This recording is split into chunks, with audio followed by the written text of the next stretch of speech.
The input and output setup dialog box is the next thing we want to check out here.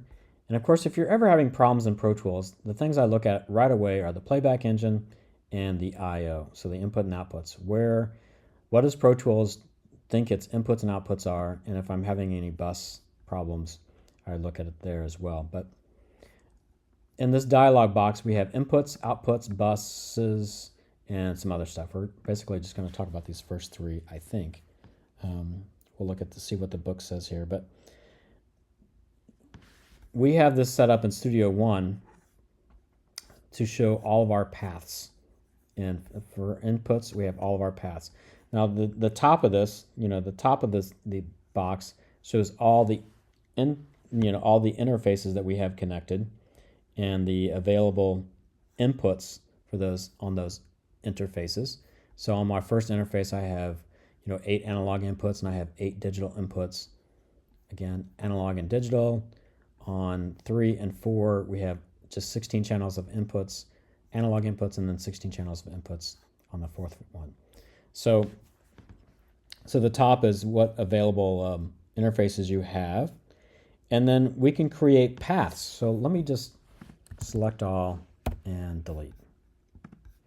So here's how it starts, initially. And if I want to add an input path, I just say new path. And what kind of a path do I want to create?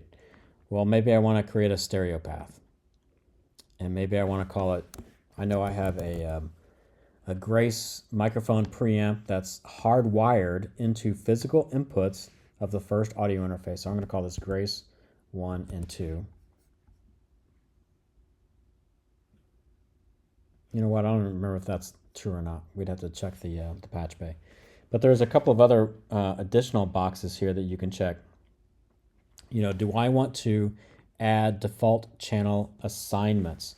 So when this box is checked, Pro Tools will automatically make assignments for each path. You'll see that in a second. When it's unchecked, you'll have to make those manually. And do I want to auto create subpaths? So this is cool. If I'm doing anything besides mono, like I'm doing a stereo track now, do I want to create a stereo track plus 2 mono subpaths, which I think is a good idea. So let's go ahead and say create.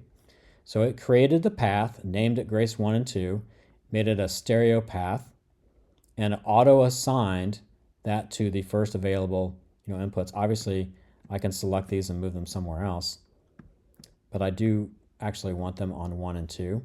And then there's this disclosure triangle that now shows me that I have 2 mono subpaths already created and ready to go. If I didn't do any of that, let's say new path, I'm going to say stereo, and I'm going to uncheck both of these. Say, I'll call this Grace 3 and 4. Of course, you know what? We'll call it whatever, because we can change that as 2. We can just double click into it and say Grace 3 and 4, return. And now I created a stereo format, but it didn't assign anything. It's saying, where do you want this? And I want it right here. It didn't create any subpaths, so now I would have to create a new subpath. And I'm going to go ahead and create 2 at the same time here. So now those are, notice that it created the subpath and named it intelligently. But now I'd have to say Grace 3, use the tab key, Grace 4. So having those extra checkboxes will save you some time on creating these paths. And of course, a path is a logical grouping to make assignments to those physical, in this case, physical inputs. Looking at outputs the same way. We have a set of paths that are named for the outputs that we have available in our system. So I know that the output of the first audio interface is hardwired via the patch bay to a spot that then corresponds to kind of my main monitor controller that then I can assign to speakers. So I have that as my stereo output. And then I have some outputs in this room that are going to some general QSINs and then our Aviom system and ways of getting some other system signals in and out of the interfaces. But the point is, we are looking at creating paths in Pro Tools that are assigning to physical outputs on the audio interfaces. And the creation of these is exactly the same as when you're doing inputs. The other thing to notice on this output tab is the monitor path and the audition path. So the monitor path is what is the path that is connected to your speakers. So that Pro Tools knows that when I'm in Studio One, my monitor path is this stereo path. And if I happen to take this session to Studio 2, it'll look at, okay, what's the monitor path in Studio 2? It'll try to auto assign via the buses those paths for us so that we don't have to change our session when we go from room to room. The audition path is when we are previewing audio in either the clips list or the workspace browser or using audio suite plugins. The idea here is, I mean, most of the time this is going to the same place that your session is going to. Certainly this would be a kind of a generic way of doing that. If you happen to want to audition on maybe a pair of headphones, then maybe the session is going on, they're listening to it, but you want to audition a few things coming up. You can set your audition path to something else so it doesn't conflict with whatever the playback path is. But for most cases, we have those. The audition path is the same as kind of the general monitor path. So there's a section here in the book called Working with Paths. So we already introduced this concept of subpaths.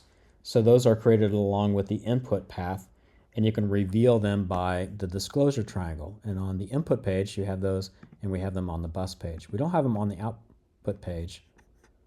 Well, I guess we do, sorry. The output page has them too, these disclosure triangles. So we can make subpaths on those pages. And I already showed you how to create those. And once they're created, we can assign it to channels. I mean, you can't assign it outside of where the original channels are located. So I can't move this mono way over here. It's going to be constrained within wherever the main path is going to. But if I had like a new path, maybe I wanted a multi-channel input. And I'm going to assign that to these channels. And I have a subpath. And I want to just say, you know what, I just want something to come in on the center channel. Oh, sorry. That's the main one. Can I not have a new subpath? There it is. I didn't have that selected. Oh, I created it right there. Delete. Delete is just, you can press the delete key, or you can press this button here. I'm just going to press the delete key. So this is now auto assigned. So I want to say, yeah, but this is for the center channel. This makes more sense as an output as opposed to an input, but did I spelled that wrong? There we go. So these you can tab. If I'm editing one, I can just tab to the next one and keep going down the line.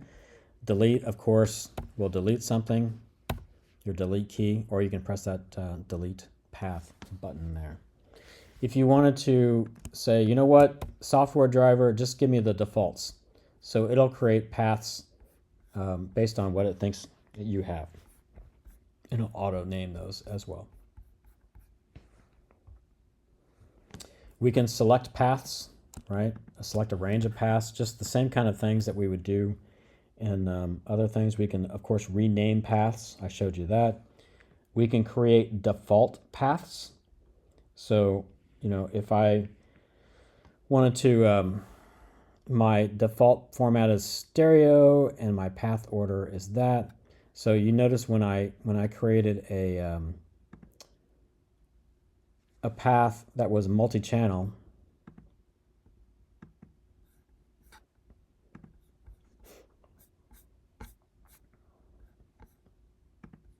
it will do my default settings. So some of these default formats can save you some time as well.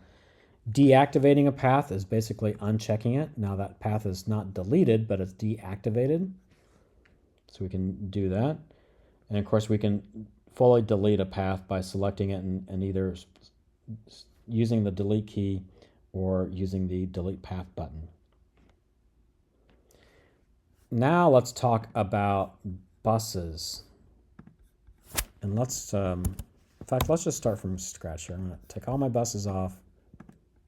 I still have output. I'll delete all those as well.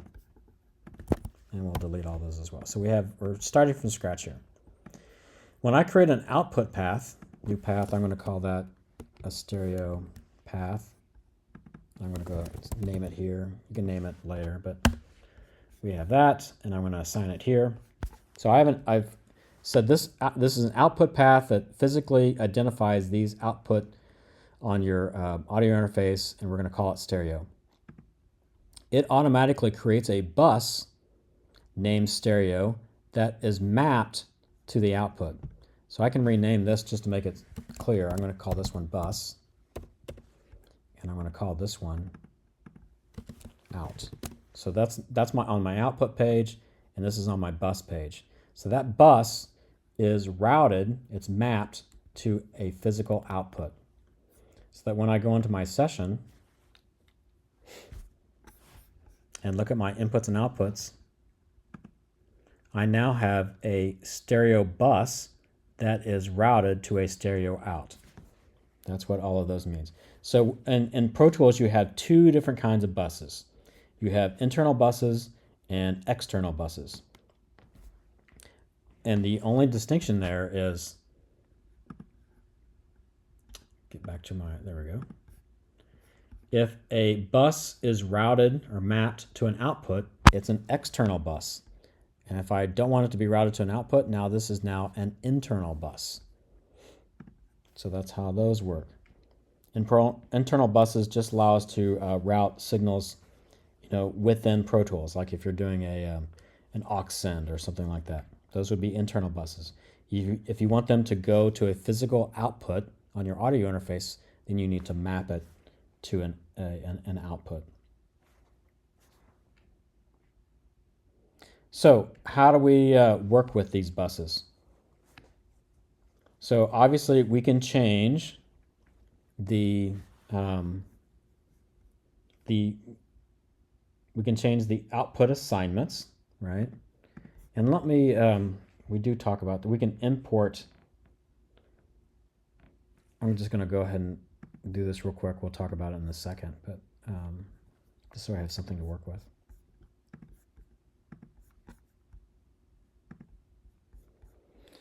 So we can obviously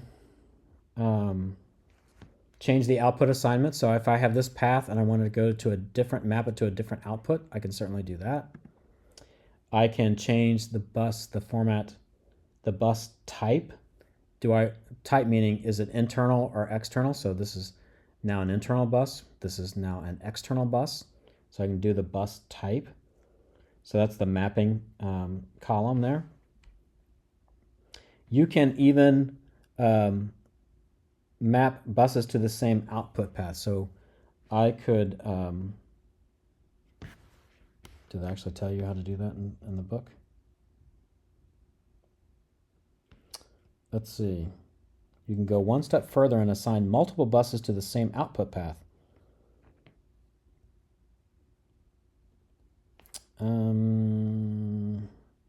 I believe you just command click on it, but maybe it's control. Is it control click? Yeah, there we go. So I'm going to select two things. I can map this path to two separate outputs. On a Mac, it's control. I guess on Windows, that would be what? The Windows key.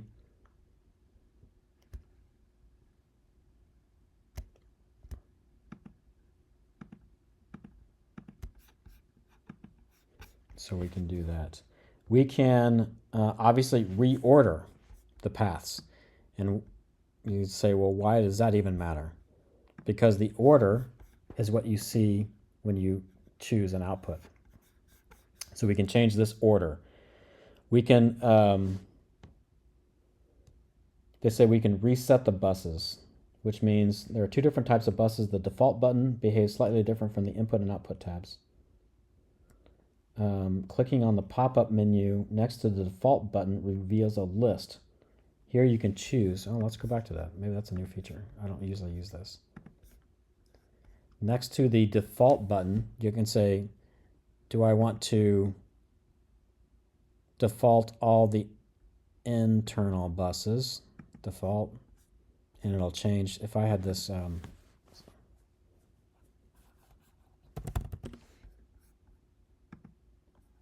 yeah, it can make a default. If I had all these differently and I just wanted to clean it up, I can say, do I want to default everything? Which would clear all of this up to, that big list of just generically done paths. Or I can actually just say, you know what, I just want to clean up my inputs, internal buses, or just my external buses. So you can definitely do that, reset all the buses. You can change the bus width. It means, do I want this stereo and on down the line? So that's the width, basically the format. Setting the default output bus in the lower right-hand corner of the bus tab. What's my default output bus? By clicking on this pop-up menu, will allow you to choose a default output bus, which can either be an output bus or an internal bus for your computer track. So, in some of the versions of Pro Tools, like Intro and Artist, this is limited to mono and stereo. But in Pro Tools Studio and Ultimate, this includes surround format. So I can do, if I wanted to create stereo buses, it can go ahead and default to that stereo output path as well. Okay, so managing these settings. We did this just a minute ago, but now let's talk about it. If I want to, I can export, this is how I set up the studios. I create all these paths, inputs, outputs, and some buses, and then I go ahead and export them, which means I save them to the computer and I name it like Studio 1 2025 or whatever the name is. It'll save it to this IO settings folder within your Pro Tools folder, within your Documents folder on a Mac. I'm not sure where it's on Windows, but it's probably somewhere in your user area. There's an IO settings folder. We can, that creates that PIO file, .pio. So it's your Pro Tools input-output file. And by default, it'll bring up that set. I mean, I guess you could put it anywhere you want to, but I just keep using what Pro Tools wants you to use, and that includes using it in that IO settings folder. So when you do put it in the default location, when you create a new session, there's that box that says what our IO settings are. Those will be the choices. Your saved IO settings will be the choices in that pull-down menu. I can also import settings. Now I can do this one tab at a time, or I can apply it to all tabs. So if I just wanted to do the bus page, I might unselect that and then import, different buses. And it would, of course, do that, and it wouldn't change my inputs and outputs. But if I wanted to import everything, kind of go back to square one here, and choose the kind of what we decided is useful in this case, Studio One, it will then redo all of those tabs, so I can apply to all tabs. So I can import all tabs. You can also just hold the Option key while you do this too, but you can I just check the box and make it simpler there. You can also import from a session file. Settings. I mean, do they mean that I could go to a session?